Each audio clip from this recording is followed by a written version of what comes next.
Normalmente a mensagem do Evangelho ela é bastante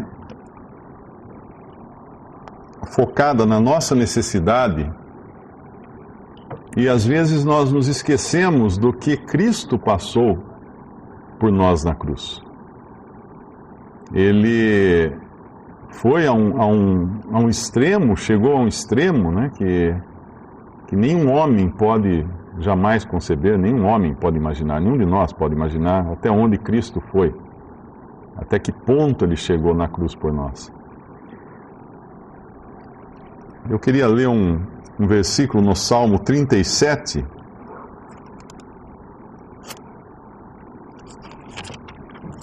Salmo 37, versículo 25. Fui moço e agora sou velho, mas nunca vi desamparado o justo. Nunca vi desamparado o justo. Quando nós lemos os Salmos, nós entramos em algumas regiões, né, vamos dizer assim, em algumas esferas. Uma delas, obviamente, é a mais patente, que é Davi, que foi inspirado por Deus para escrever os Salmos, e muitas coisas são o exercício de sua alma. Mas também eles têm um caráter profético e mostram também o exercício de alma que terão os judeus quando, depois do arrebatamento, passarem pela grande tribulação e irão sofrer ali. Porém, acima de tudo, os Salmos são os pensamentos de Cristo. Muitos deles expressam os pensamentos e sentimentos de Jesus, no modo como ele se identifica conosco. Nós podemos, por assim dizer, ler os pensamentos de Cristo nos Salmos. Nos Evangelhos nós vemos os atos, milagres, o andar perfeito de Jesus aqui na terra, mas nós não vemos os seus pensamentos, nós ouvimos as suas palavras ditas nos Evangelhos, mas nos Salmos nós entramos nessa esfera tão íntima para conhecermos o que Jesus sentiu aqui nesse mundo. Cada sentimento, cada sensação dele, e isso como homem, porque nós sabemos que ele é Deus, mas ele é homem também. Ele ele veio em semelhança de carne, mas ele existia antes de existirem todas as coisas, porque ele é o próprio Criador de todas as coisas. O primeiro capítulo do Evangelho de João fala que nada do que foi feito sem ele, né? Ele fez todas as coisas, e nada do que existe existiria sem ele. Ele é a expressa imagem da pessoa de Deus. Ele é Deus e homem. Ele é o Filho de Deus perfeito e sempre foi Filho de Deus. Em toda a eternidade, antes que qualquer coisa existisse, ele já era o Filho, na Trindade, o Pai, o Filho e o Espírito Santo. E esse fato inusitado foi ele ter se feito homem, vindo a esse mundo em carne, em semelhança de carne de pecado, porém sem pecado. E aqui nesse mundo, andando como homem, ele foi tentado, a semelhança nossa, porém sem pecado, mais uma vez. Então ele sofreu, ele experimentou o que é sede, ele experimentou o que é fome, ele experimentou o que é dor, e ele sabe se compadecer de nós, seres humanos, porque ele é humano. Ele é um homem hoje. No céu hoje existe um homem ressuscitado à destra de Deus Pai. E aqui nesse Salmo, isso que fala, nunca vi, fui moço e agora sou velho, mas nunca vi desamparado o justo. Esse é um princípio de Deus, que Deus efetivamente não desampara o justo. Alguém pode pensar, puxa, mas espera aí, Paulo, apóstolo, um homem que foi justo aos olhos de Deus, porque ele foi tão usado por Deus, e ele morreu decapitado. Pedro foi crucificado de cabeça para baixo, Estevão foi apedrejado, muitos foram mortos como mártires. Como que Deus não desampara o justo? Deus não desampara o justo. Deus não desampara o justo. Até o último momento, Deus esteve com cada um desses. Quem lê as histórias, quem lê a história da igreja, do cristianismo, lê aqueles relatos incríveis, impressionantes de pessoas na estaca, durante a Inquisição, por exemplo, sendo queimadas vivas e cantando hinos a Deus. Eu pergunto, de onde vinha isso? De onde vinha esse poder para ali, naquela hora de aflição, de suplício, cantar hinos a Deus, se não do próprio Deus, que consolava essas pessoas no momento extremo. Quem já viu alguém morrer crendo no Senhor Jesus sabe a certeza e a paz que tem uma pessoa que crê na hora da morte. Porém, que desespero, que aflição é a morte daquele que não conhece a Cristo, aquele que não tem Deus no seu coração, não tem certeza para onde vai. Então Deus nunca desamparou o justo, exceto um. E não apenas um, mas, na verdade, tecnicamente falando, o único justo, que era justo desde o ventre de sua mãe. Aquele que era sem pecado, aquele que nunca pecou, Deus o desamparou.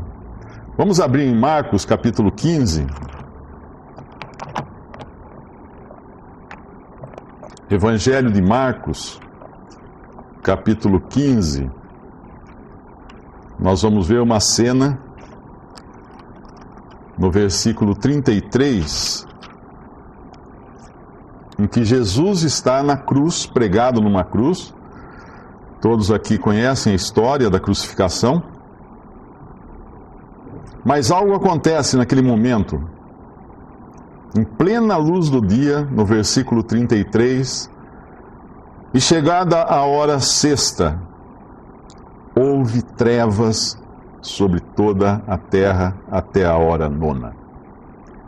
Nós estamos falando aqui do sol a pino, do sol no seu maior calor do dia, de repente, trevas sobre toda a terra. Não é um eclipse, é trevas.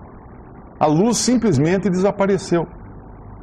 Como explicar isso? Não tem como explicar. Aqui está dizendo o que aconteceu. A luz foi tirada de cena. Apagou-se a luz do mundo. Porque o Filho de Deus morria naquela cruz. E ele clama, versículo 34, depois de 3 horas, envolto em trevas, sofrendo horrivelmente, ele clama. E a hora nona, Jesus exclamou com grande voz, dizendo, Eloi, Eloi, lama sabachthani, que traduzido é, Deus meu, por que me desamparaste?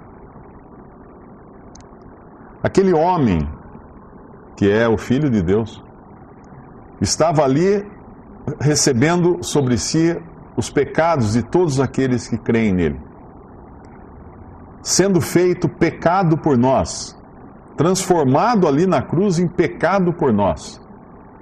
Obviamente, trevas era o mínimo que podia acontecer neste mundo. Ele ficar imerso em trevas foi terrível. E quando nós abrimos no Salmo 22, podemos ir no Salmo 22, nós vamos encontrar agora, como eu falei, os sentimentos de Jesus. O que ele sentiu naquele momento, o que ele passou naquele momento. Nos evangelhos nós temos um retrato da cena, como se a gente assistisse de fora a cena. Mas nos Salmos nós temos a intimidade do que passava-se no coração de Cristo naquelas horas de trevas. E aqui é de onde vem, 1000 anos antes, esse Salmo foi escrito 1000 anos antes daquele evento na cruz do Calvário. Salmo 22 diz, Deus meu, por que me desamparaste? Por que te alongas das palavras do meu bramido e não me auxilias? Como que Deus desamparou a Jesus? Com trevas, voltando a sua face dele, virando as costas para o seu filho na cruz, virando as costas para aquele que estava morrendo como vítima da expiação do pecado, para tirar o pecado. Ali na cruz, Cristo era o Cordeiro de Deus sendo imolado, para tirar o pecado do mundo, para justificar a Deus, para resolver de uma vez por todas a questão do pecado que havia entrado na criação lá no Jardim do Éden. e hoje permeia toda a criação de Deus. Tudo hoje está arruinado por causa do pecado, inclusive nós. Cada um de nós é uma memória, é uma evidência, é um troféu, é um monumento de que o pecado realmente existe. E cada vez que nós passamos num cemitério, nós vemos ali, está ali, ó. Cada hospital, cada sanatório, cada hospício é um monumento de que o pecado realmente está vivo e atuante no planeta Terra. Cada vez que você abre um jornal, liga a TV e você vê as coisas mais horríveis que estão acontecendo no mundo, ali é uma evidência de que tudo que está na Bíblia é real, é verdadeiro. Deus falou que o pecado efetivamente arruinaria a criação, arruinou a criação e continua arruinada a criação. Então, Deus precisava fazer algo a respeito disso, e é com o seu Filho que ele faz isso, desamparando o seu Filho. Agora, pense o seguinte, esse homem está pregado numa cruz, ele foi durante 3 horas chicoteado, espancado, cuspido, açoitado, fizeram 1001 com ele. Pregaram suas mãos, pregaram seus pés naquela cruz. O que você diria naquele lugar? Eu diria, ai, que dor terrível. Meu Deus, que dor horrível que eu estou passando. Ou, meu Deus, que sofrimento. Meu Deus, que agonia que eu estou sentindo. Que sede, que dor, que... Mas ele fala, Deus meu, por que me desamparaste? Este foi o maior sofrimento de Cristo na cruz, o desamparo de Deus. Imagine, esse ser perfeito, que por toda a eternidade jamais esteve 1 milímetro distante de Deus, jamais perdeu a sua comunhão com Deus, jamais pensou algo que não fosse exatamente o pensamento de Deus. Porque ele também é Deus, nós não vamos entender isso. Não há como explicar, né? Falar assim, mas então, peraí, ele é Deus ou ele é homem, ou ele é o Filho, ou ele é o Pai? Não, ele é Deus. O Pai é Deus, o Filho é Deus, o Espírito Santo é Deus. E de uma vez para sempre, nós não vamos entender isso. Nós não vamos entender isso porque isso é a essência de Deus. A Bíblia mostra isso, em várias passagens ela mostra isso, mas nós não vamos entender, porque se nós entendêssemos, nós seríamos deuses. Nós seríamos, é como entrar na natureza de Deus, é uma coisa misteriosa, secreta, oculta à mente humana. Tão imperfeita, tão limitada. É tão limitada a nossa mente que a Bíblia é interessante isso, a Bíblia começa com a criação e a Bíblia para com o fim de todas essas coisas, desses céus e dessa terra. E tem acho que 2 ou 3 versículos só, que falam de um novo céu, de novos céus e de uma nova terra. Só. Não diz mais nada desse estado eterno. Por quê? Porque a nossa mente foi criada no tempo. Nós não teríamos condições, nós não conseguimos entender a eternidade. É impossível a mente humana entender a eternidade. Nós vamos entender quando estivermos nela, mas agora não. Então muitas coisas para nós serão um mistério. Mas o grande sofrimento de Cristo foi o abandono, foram as trevas. Eu estava lendo a história de um homem, um explorador britânico, o nome dele era Ernest Shackleton.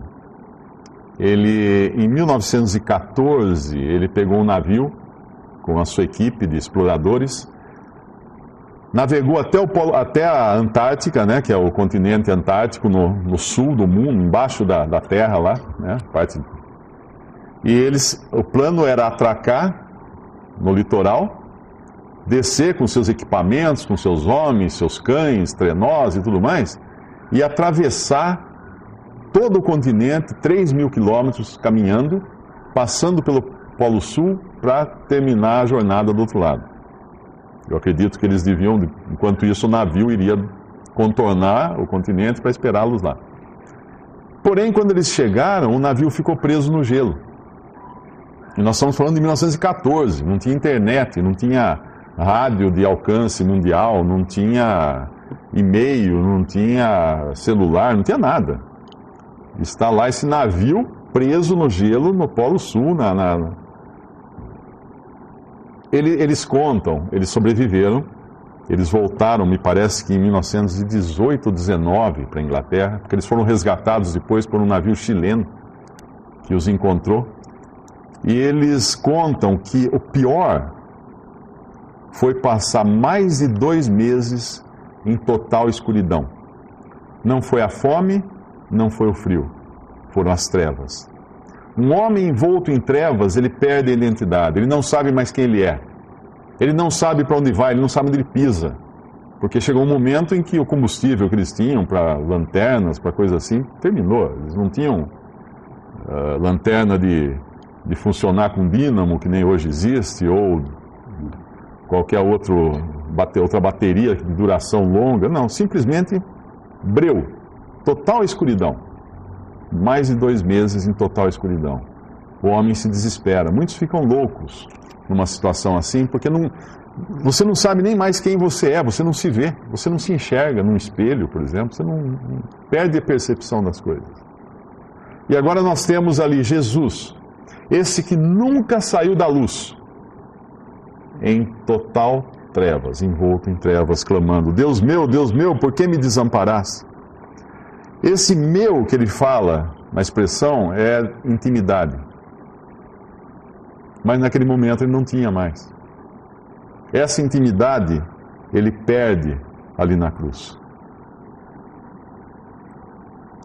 No versículo 1, Deus meu, por que me desamparaste? Por que te alongas das palavras do meu bramido? Por que te distancias do meu clamor? Por que não me auxilias? Deus meu, eu clamo de dia e tu não me ouves, de noite e não tenho sossego. Em momento algum ele tinha sossego. Versículo 3, porém tu és santo. No versículo 2 diz que Deus não responde. Ele podia falar assim: isso é injusto, é uma injustiça, eu que sempre fui justo, perfeito aos olhos de Deus, Deus que nunca desamparou o justo, estou aqui desamparado. Mas não, no versículo 3 ele fala: porém tu és santo, o que habitas entre os louvores de Israel. Tu és santo. O que Cristo fez na cruz foi justificar a Deus. Ele sabia que a única maneira de resolver o problema do pecado era sendo desamparado. Por isso, na sua angústia ele clama, mas na sua consciência ele justifica a Deus. Porém tu és santo. Não há nenhuma palavra contra Deus. Há sim uma pergunta, né? Um questionamento, mas em nenhum momento ele questiona se aquilo era justo ou não. Pelo contrário, ele justifica a Deus. Tu és santo, tu és santo. O versículo 4, ele vai usar agora o exemplo daqueles de Israel que clamaram e escaparam, que confiaram e não foram confundidos. A ti clamaram e escaparam, em ti confiaram e não foram confundidos. Ele usa agora aqueles que são do povo de Deus. Esse mesmo povo que no futuro Deus vai habitar nesse mesmo povo, nos novos céus e na nova terra. Ele sabe que ele precisava ser desamparado para que nós fôssemos amparados. Deus precisava sair de cena para que Deus pudesse entrar em cena depois e habitar não só em perfeita comunhão com o seu Filho, mas em perfeita comunhão com os homens. E isso no futuro, Deus vai habitar entre os homens. Ele esteve aqui na pessoa do Filho. O nome que ele é chamado nos evangelhos é Emanuel, que significa Deus conosco, quando Cristo veio. Mas Deus efetivamente irá habitar no meio, colocar o seu tabernáculo no meio dos homens no futuro. Só porque Cristo suportou na cruz o juízo de Deus. No versículo 4, então, ele conta que ele alega, né, que os homens não receberam o mesmo tratamento que ele está recebendo na cruz. Em ti confiaram nossos pais, confiaram e tu os livraste.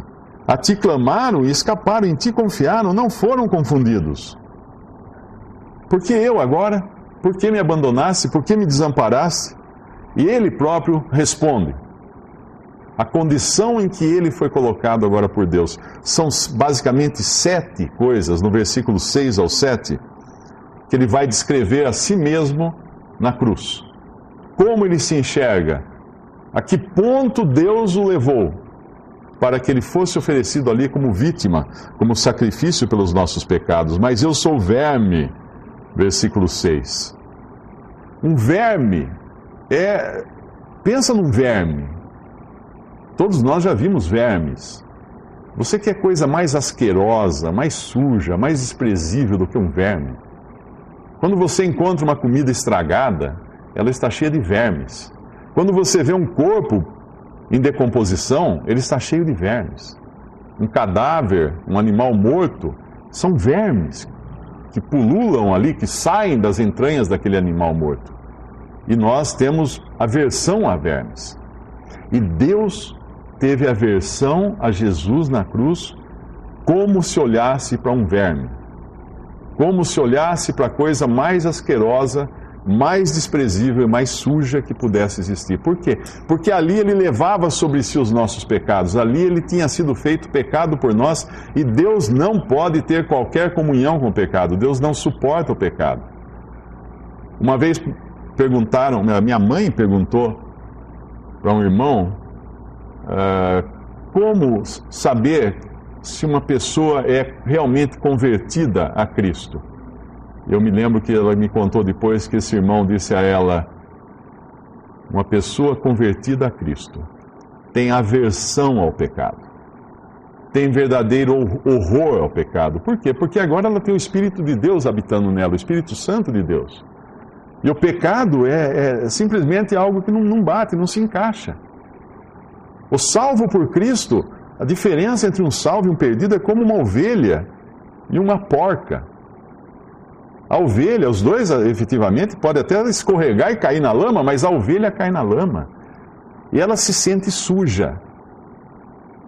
Ela se debate toda, ela se rola na grama para limpar a sua sujeira, porque ela se sente mal.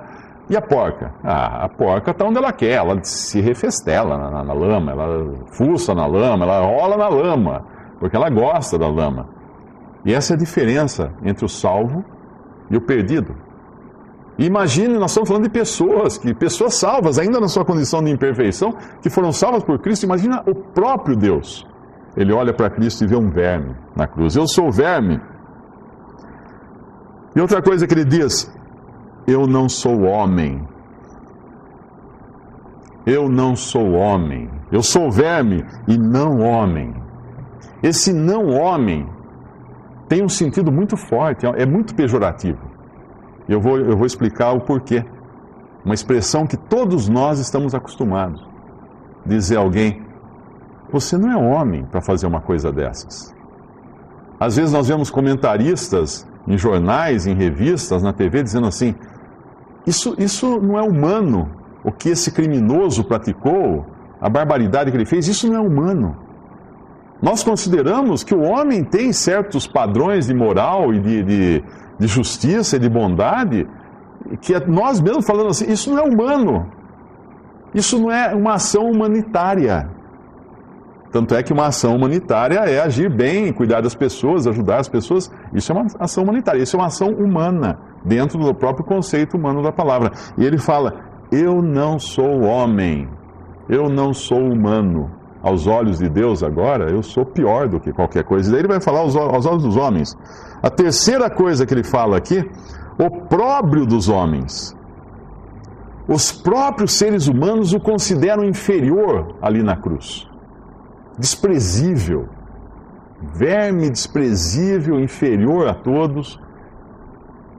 Quem era pendurado no madeiro era tido como maldito. A Bíblia fala: maldito aquele que é pendurado no madeiro.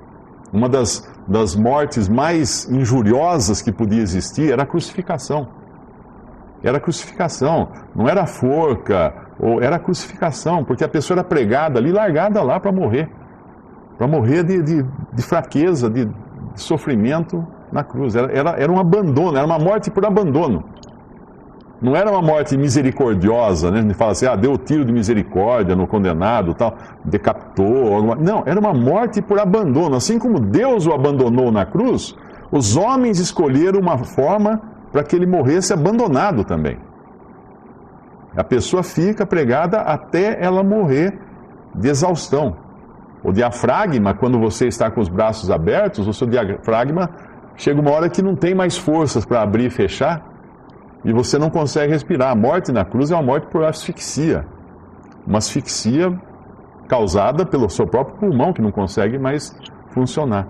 Nós sabemos, é claro, que Cristo não morreu assim, mas essa foi a morte intencionada pelos homens, porque chega um momento em que ele entrega a sua vida, nos evangelhos nós vemos isso, um poder que ele tinha, que homem nenhum tem.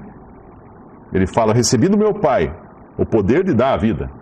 Nenhum homem tem esse poder. Eu não posso falar assim para vocês, eu vou morrer agora, fazer força para morrer, vou morrer. Não consigo, a não ser que eu aplique alguma coisa em mim, um veneno, um tiro, uma facada, um pulo em algum lugar. Caso contrário, não consigo morrer. Eu consigo, o verbo morrer, eu acho que não tem como falar na primeira pessoa. Eu morro. Como eu morro? Eu não posso aplicar isso, morte, a mim mesmo, a não ser por um fator externo a mim. E ele tinha esse poder, ele morreu, ele entregou sua vida por nós. Mas aqui, a morte intencionada a ele foi uma morte de abandono também. Assim como Deus o abandonou na cruz, os homens o abandonaram ali também. Deus o colocou em trevas, os homens o desprezaram. Verme, não homem, opróbrio dos homens. E continua no versículo 6. Desprezado do povo. O povo de Israel, esse povo aqui que fala é o povo de Israel, o despreza na cruz. E quem era ele? O Messias prometido, o rei prometido para Israel, que todos os profetas do Antigo Testamento, ao longo de todo o Antigo Testamento, falaram que viria um rei prometido, que iria devolver a vida, a visão às pessoas e alimentar multidões, que ia fazer tantas coisas que ele fez, que ia curar os doentes. Ali estava ele, e o próprio povo sobre o qual ele tinha vindo para reinar, o despreza, desprezado do povo. E continua no versículo 7, todos os que me veem zombam de mim. Ele faz o papel de ridículo. Nenhum de nós gosta de fazer papel de ridículo, né?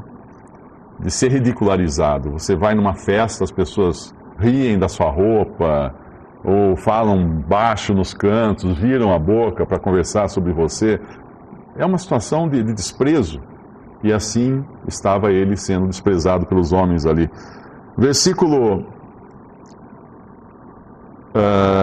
No versículo 7, todos os que me veem zombam de mim, estendem os beiços. O que significa isso? Xingar. Eles estão proferindo o pior que eles podiam falar, desonrando a Cristo. Meneiam a cabeça. O que é menear a cabeça? Todos nós fazemos isso. Seu filho faz alguma coisa errada, qual a primeira coisa que você faz? Balança a cabeça de um lado para o outro, dá um suspiro, como quem diz, que coisa que fez. Ou alguém que você vê faz uma idiotice tão grande, o que você, na mesma hora, a expressão do seu corpo, meneia a cabeça, balança a cabeça. Não é possível o que ele fez. E assim eles fazem com Cristo na cruz. Dizendo, no versículo 8, confiou no Senhor que o livre, pois nele tem prazer. Ele não é levado a sério. Ele é considerado um impostor. Não é esse que disse que confiava em Deus? Não é esse que dizia ter uma ligação direta com o Pai? Não é esse que dizia ser o Cristo, o Messias que estava aqui? Veja só, um impostor na cruz. Tudo isso Cristo passa nas mãos de homens, mas ele percebe, ele entende que os homens estavam sendo instrumentos de Deus no seu castigo, no seu juízo. Porque ele sabia que ele estava ali, claro que os homens seriam responsáveis por tudo isso que fizeram, porém ele estava ali porque Deus tinha preordenado isso antes mesmo da existência do tempo. O Cordeiro já tinha sido separado na eternidade, lá atrás Deus já tinha tudo aquilo, aquilo é Deus, né? Nós estamos falando de Deus aqui. Não foi um acidente da história acontecer isso. Ele tinha sido preparado para isso, o Cordeiro de Deus, para morrer e tirar os nossos pecados. Mas no versículo 9, ele mostra quem ele era efetivamente. Mas tu és o que me tiraste do ventre, o que me preservaste estando ainda aos seios de minha mãe. Tu és o que me tiraste do ventre, o que me preservaste estando ainda aos seios de minha mãe. No versículo 9, a segunda parte do versículo, numa outra tradução, na tradução de Darby e também na New International Version, diz assim: desde o ventre tu és o meu Deus. Desde o ventre tu és meu Deus. O que significa isso? Um feto reconhecendo Deus. Só podia ser alguém sem pecado. E ele era sem pecado. Ele foi concebido de uma forma miraculosa, sem o contato do homem. Ele foi concebido pelo Espírito Santo no ventre de Maria. Portanto, esse ser santo, esse ente santo, é anunciado depois pelo anjo, lá nos Evangelhos, esse ente santo, esse ser santo, será chamado Filho de Deus. Porque ele foi concebido pelo Espírito Santo de Deus. Deus era o Deus de Jesus desde o ventre. Nós nascemos, nem sabemos de onde nós viemos, nós crescemos, alguém fala que existe Deus para nós, aí quando nós chegamos numa idade já que temos capacidade de raciocinar, que nós começamos a pensar, realmente, tudo isso existe, não veio do nada, deve ter um Deus, e depois vamos conhecendo mais até chegarmos um dia a entender que existe um Deus que tudo criou, e se nos convertermos, vamos considerar que Ele é o nosso Deus, o nosso Pai, mas desde o ventre tu és o meu Deus. Esse homem é único em toda a face da terra, Deus e homem. O versículo 10: sobre ti fui lançado desde a madre, desde o parto, ou desde a concepção, ou desde a maternidade, vamos chamar assim, eu não sei como é que diz outra versão, mas seria mais ou menos isso. O que é isso? Uma criança lançada sobre Deus, desde os seus primórdios. Total dependência de Deus. Se alguém coloca um bebê no meu colo, esse bebê fica sob total dependência minha. Eu não tenho, ele não tem, ele depende de mim em tudo. Cristo, apesar de ser Deus, na sua condição de homem nesse mundo, ele foi totalmente dependente de Deus em todas as coisas. Sobre ti fui lançado desde a madre. Tu és o meu Deus, desde o ventre de minha mãe. Aqui ele repete aquilo que também no versículo 9 disse com outras palavras: tu és o meu Deus, desde o ventre de minha mãe. E no versículo 11 ele repete pela segunda vez: não te alongues, ou seja, não te afastes de mim. Ele fala isso no versículo 1, ele fala no 11, e ele vai falar de novo mais adiante no versículo 19: não te alongues de mim. 3 vezes ele pede, suplica a Deus para Deus não se afastar dele. E no versículo 11, ele encerra esse versículo 11 com uma frase de desalento: não há quem ajude. Não há quem ajude. Na cruz ele diz que ele podia invocar legiões de anjos para descerem e tirá-lo dali. E poderia. Ele poderia descer da cruz. Os homens ainda zombam dele e falam assim: desce da cruz, se tu és o Cristo, o Filho de Deus. Desce da cruz. Ele fala, antes até ele fala no julgamento dele: eu podia invocar os anjos para me libertar. Ele fala para Pilatos: nenhum poder terias para me entregar se do alto não te fosse dado. O próprio ato que Pilatos pensa que está fazendo, não, a autoridade que Pilatos tinha, o poder que Pilatos tinha para entregar Cristo à morte, tinha vindo de Deus. Tudo já era planejado e decidido para que ele sofresse, e não há quem ajude. Não havia anjos, não havia homens, não havia ninguém, nem Maria, sua mãe, que ficou longe da cruz, a alguns passos da cruz, podia ajudá-lo. Ninguém podia ajudá-lo, e nem Deus, o que é pior. Versículo 12: muitos touros me cercam, fortes touros de Bazã me rodearam. Isso ele está falando do ódio que os judeus tinham. O touro era um animal limpo, no judaísmo e usado inclusive para sacrifícios, né? Os judeus tinham total aversão a ele ali na cruz. E no versículo 13, abriram contra mim suas bocas como um leão que despedaça e que ruge. Ele sabe quem está por trás desses judeus que o entregaram à morte. Lá no Éden, Deus havia falado disso a Satanás. Quando Deus prometeu que Satanás morderia, né, a serpente morderia o calcanhar do descendente da mulher, mas que esse descendente pisaria a cabeça da serpente. Por trás dos judeus, desses touros que o atacam, que o afligem, que rodearam a Cristo, está um leão que ruge. Uma outra passagem na Bíblia fala que Satanás é como um leão que ruge ao nosso redor querendo tragar alguém. Satanás é como um leão que ruge. E no versículo 14, como água me derramei, ele fala dos seus sofrimentos, todos os meus ossos se desconjuntaram, meu coração é como cera, derreteu-se no meio das minhas entranhas, a minha força se secou como um barro, como um caco, e a língua se me pega ao paladar. E essa passagem no final do versículo 15 é muito importante. Tu me puseste no pó da morte. Ele sabe que apesar de todos aqueles homens infligindo esse sofrimento a ele, Deus o colocou ali no pó da morte. Tu me puseste no pó da morte. Não foram os homens responsáveis, mas eles eram instrumentos. Mas Deus o colocou naquela situação. Deus o abandonou ali. E no versículo 16, ele falou dos judeus, no versículo 13, no versículo 12, no 16, agora ele fala dos gentios, porque ele era cercado pelos gentios. Quem são os judeus? Judeu é um povo escolhido por Deus. Gentios, todos aqueles que não são judeus. Quem eram? Os romanos eram gentios. Os romanos estavam ali como esses gentios, pois me rodearam cães. Na Bíblia, os cães, os gentios são chamados de cães. O cão é um animal impuro dentro da religião judaica. E na Bíblia é um animal impuro. E os cães, o ajuntamento de malfeitores me cercou, traspassaram as mãos e os pés. Foram os gentios quem efetivamente perfuraram as suas mãos e os seus pés e depois o seu lado. Como fazem os cães quando mordem, que perfuram a carne. Esse foi o papel dos gentios ali na cruz. Poderia contar todos os meus ossos.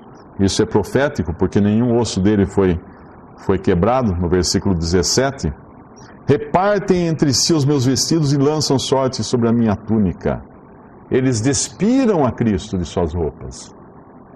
E eles não tiveram nenhum escrúpulo em fazer um sorteio aos pés da cruz. Esse é o homem. Inimigo de Deus, até a sua medula. Esse é o homem. Aquele crucificado inocente ali, que só tinha feito bem, que só tinha curado, que só tinha alimentado multidões, que nenhum mal fez a ninguém.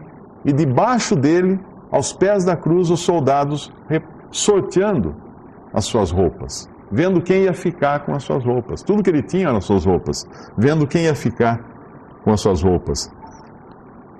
Não tinham qualquer peso na consciência por fazerem isso. E está ele ali sendo atacado pelos homens e Deus não ajuda. Versículo 19, mas tu, Senhor, não te alongues em mim, força minha, apressa-te em socorrer-me. E aqui ele pede no versículo 20, 3 livramentos. Livra a minha alma da espada, livra a minha alma, a minha predileta da força do cão, salva-me da boca do leão. 3 coisas que ele fala aqui.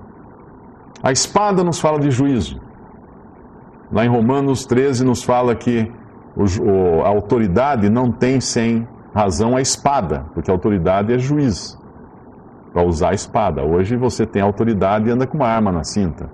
E o juiz tem poder de prender, de condenar e tudo mais. A autoridade tem a espada. A espada é símbolo de autoridade em qualquer sociedade. A espada é o símbolo de autoridade. Livra-me então do juízo. Livra minha alma da espada. A minha predileta da força do cão. Quem é o cão? O homem. Livra-me dos homens, livra-me do juízo, livra-me dos homens. Salva-me da boca do leão, livra-me de Satanás. 3 vezes ele pede por libertação ali. E Deus o escuta. Lá em Zacarias 13 fala assim: ó espada, ergue-te contra o meu pastor e contra o varão que é meu companheiro, diz o Senhor dos Exércitos. Ó espada, ergue-te contra o meu pastor, contra o varão que é meu companheiro. E ele foi ouvido? Sim. Desde as pontas dos unicórnios. Essa é uma expressão que é de difícil tradução, porque na verdade nos fala do poder de Deus. Ele é ouvido por Deus. Cristo foi ouvido por Deus. Ali na cruz, ele foi ouvido. Cessaram as trevas, ele foi ouvido. O seu clamor não é mais: Deus meu, por que me desamparaste? Ele pediu por livramento, porque ele tinha sido desamparado por Deus, pelos judeus, pelos gentios e ainda atacado por Satanás. Ele estava sendo atacado ali de 4 cantos, de todos os lados. Ele estava sendo atacado. E ele é ouvido. Ele não diz mais: meu Deus, por que me desamparaste? Agora ele diz assim: Pai, nas tuas mãos entrego o meu espírito. Em Lucas diz isso, Lucas 23 diz isso. Pai, agora chama de Pai. Nas tuas mãos entrego o meu espírito. Porque a obra estava consumada. Ele terminou aquilo que ele veio fazer. Ele sofreu a medida de sofrimento necessária para salvar o pecador e glorificar a Deus. E ele ressuscitou. E a ressurreição é a prova de que Deus aceitou a sua morte. E não só isso, ele ressuscitou, e o que ele fala depois de ressurreto?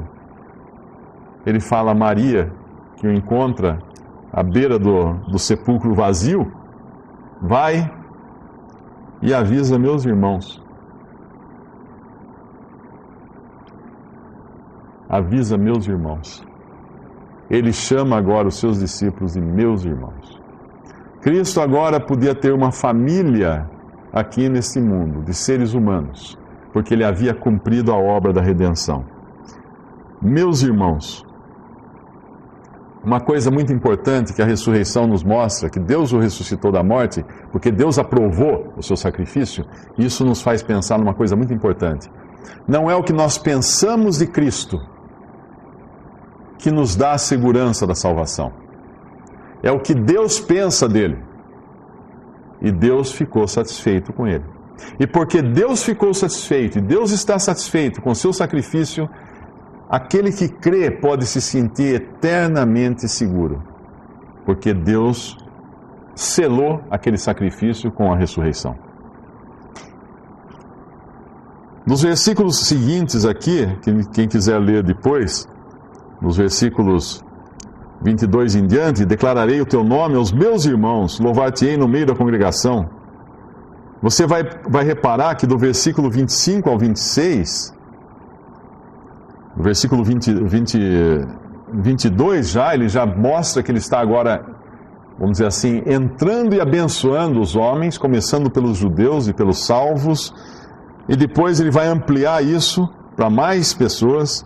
A esfera de bênção é ampliada no versículo 25 a 26, depois do 27 ao 29 ainda mais, e no versículo 30 ao 31 ainda mais. Aquilo que começou com alguns poucos discípulos, ali no livro de Atos, depois da ressurreição de Cristo, isso foi como pólvora se expandindo pelo mundo e vai continuar se expandindo até que nós vamos entrar na eternidade habitando com Deus. Para sempre. É até estranho falar para sempre, porque não vai ter tempo, né? Eternidade não existe tempo, o tempo termina, o tempo é encerrado. A pergunta é para você: por que me desamparaste?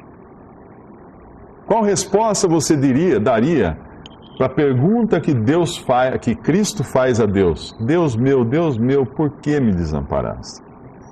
Eu sei a resposta para mim, e eu posso dar a resposta. para me salvar. Você tem essa resposta para você? Você pode pensar nisso? Você pode dizer que Cristo foi desamparado para Deus amparar você? Você já está amparado por Deus pela fé em Jesus? Você já tem os seus pecados todos perdoados? Como fazer isso? Crendo que Ele morreu na cruz, que Ele foi desamparado para você ser amparado. E eu gostaria de ler, para terminar, um versículo em Lamentações, capítulo 1. Lamentações de Jeremias.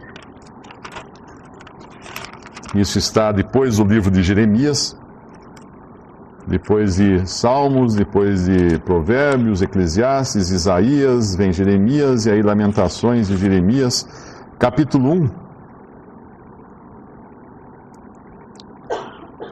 Versículo 12.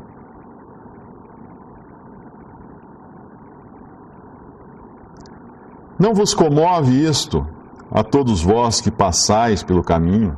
Atendei e vede se há dor como a minha, que veio sobre mim, com que me entristeceu o Senhor no dia do furor da sua ira. Desde o alto enviou fogo a meus ossos, o qual se assenhoreou deles. Estendeu uma rede aos meus pés, fez-me voltar para trás, fez-me assolada e enferma todo dia. Não vos comove isto? Eu pergunto a você agora. O sacrifício de Cristo não comove você? Pensar que Ele passou tudo isso que nós lemos aqui hoje, por você e por mim? Creia em Jesus Cristo como seu Salvador.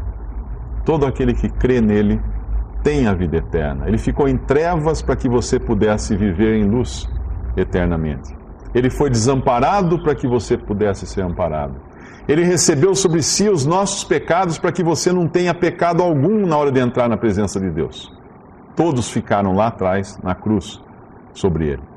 Não vos comove isto? Como pergunta aqui. Podemos orar? Nosso Deus e Pai, que terrível obra, que estranha obra tu fizeste.